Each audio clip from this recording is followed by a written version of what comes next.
Morning, guys. Happy Monday.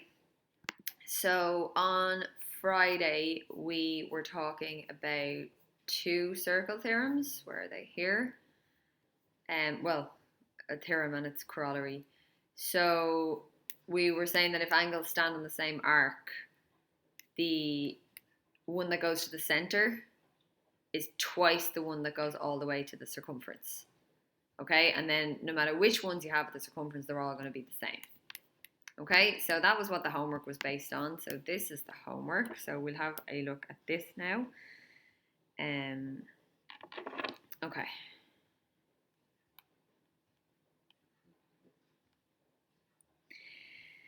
Right. So first of all, I suppose these are all standing on the same arc. Okay, there's the arc, and all of those angles originate from the same point. Okay.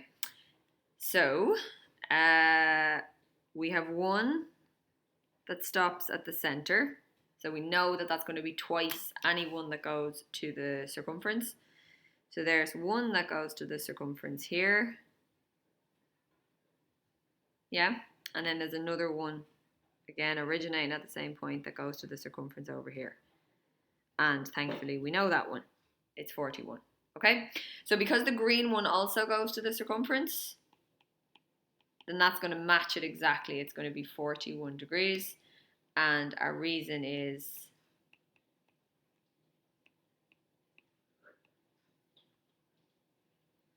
angles on the same arc. The one at the center, so the one that doesn't go all the way, it stops at the center, that's going to be twice or double any of the ones that go to the circumference.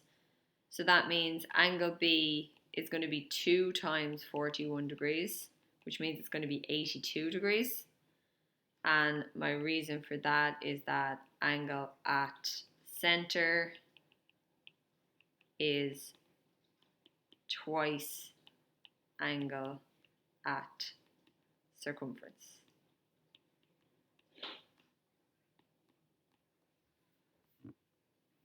Okay, so 41 and then 82 for the first one.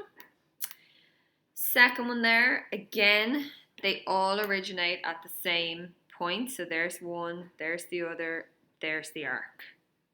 Okay, again, I can see one that doesn't go all the way to the circumference. It stops at the center.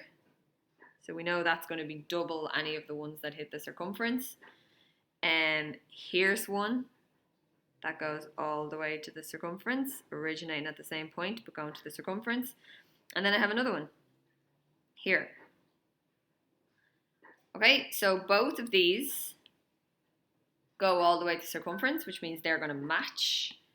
So angle B is equal to 25 degrees because they are angles on the same arc. And angle A only goes to the center, so it's going to be double.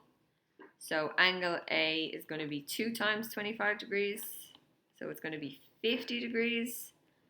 And the reason again is that the angle at the center, sorry, I'll zoom out and show you this now, is twice the angle at the circumference.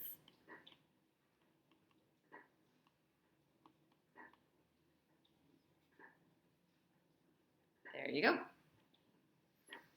Okay, so these are your two answers for D, and these are your two answers for E. Okay. So hopefully that makes sense, and if it doesn't, please get on to me and let me know. And then we just have two theorems left. I think they're two separate theorems this time. Okay, so cyclic quadrilaterals. Where am I? Yeah. So a cyclic quadrilateral. The word cyclic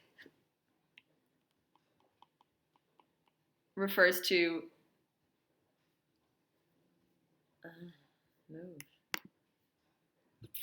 a circle And then the word quadrilateral is your four-sided shape.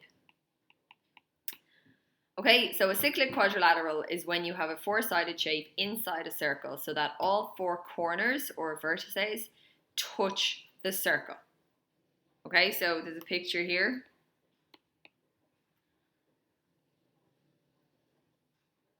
Whenever it syncs. ABCD is a four-sided shape, and the four corners or vertices, so corner A, B, C, and D, are points on the circle, as in they touch the circle. Okay, so that makes that shape a cyclic quadrilateral. Okay, it is a quadrilateral inside a circle. Okay, and it's not a theorem, it's a corollary. So there is a corollary based on that. So if you have a cyclic quadrilateral, then opposite angles add up to 180. Okay, so this one and this one, if you add them together, you get 180. Or this one and this one, if you add them together, you get 180. So opposite angles add to 180 if it's a cyclic quadrilateral. So if it's a four-sided shape, perfectly inside a circle, then the opposite angles add to 180. Okay, that's the first one. And the second one is the angle in a semicircle, which is also a corollary. Anyway, it doesn't matter, like it really doesn't matter whether they're corollaries or theorems. It's all just about learning the facts and then using them. So if we look at this shape over here, okay, I have a triangle inside a circle, yeah? But, and the most important part, is one of the sides of the triangle is the diameter. So the side of the triangle is the diameter of the circle. Okay, so when you have a triangle inside a circle and one of the sides is normally the base, one of the sides of the triangle is the diameter. Okay, can you see what I mean? So that's why it's called angle in a semicircle, because this line that we can see that I've drawn in yellow is cutting the circle into two semicircles. Okay, and the triangle is in the semicircle on the right. Okay, so if that happens, if you have a circle with a triangle inside it and one of the sides of the triangle is sitting on the diameter of the circle, then the angle at the circumference, sorry, we're very slow here, but the angle at the circumference is always 90 degrees. Okay, it's a follow on from the one where the angle, if they're standing on the same arc, the angle at the center is twice the angle at the circumference. So that's what they're showing you the 180 for there. The fact that the base of the triangle is a straight line means it has to be 180 degrees. This is at the center, so this is at the circumference, so it's going to be half of that. So that's where the 90 comes from. Okay, so each angle, here it is here, look. Each angle in a semicircle is a right angle. Okay, so if you have a triangle inside a circle where one side of the triangle is the diameter of the circle, that means it's cutting it into two semicircles. The angle at the circumference is always 90. Okay, that's the two. Now, can I find a question? No, that's the same.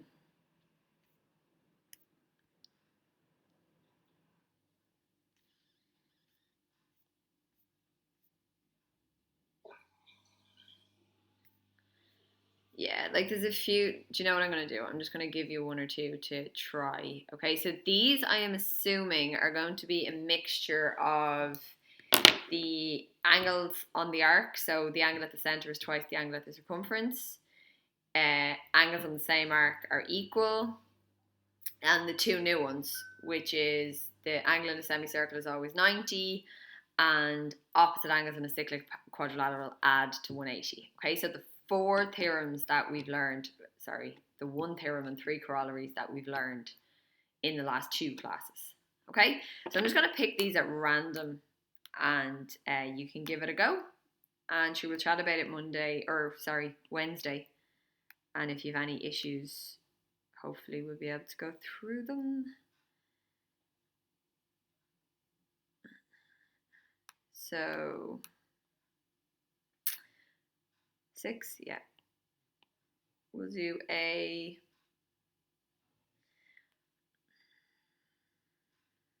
don't know, let's do A and D.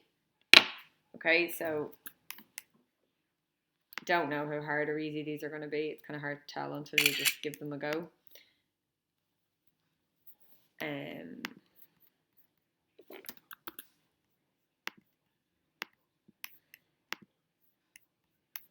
D.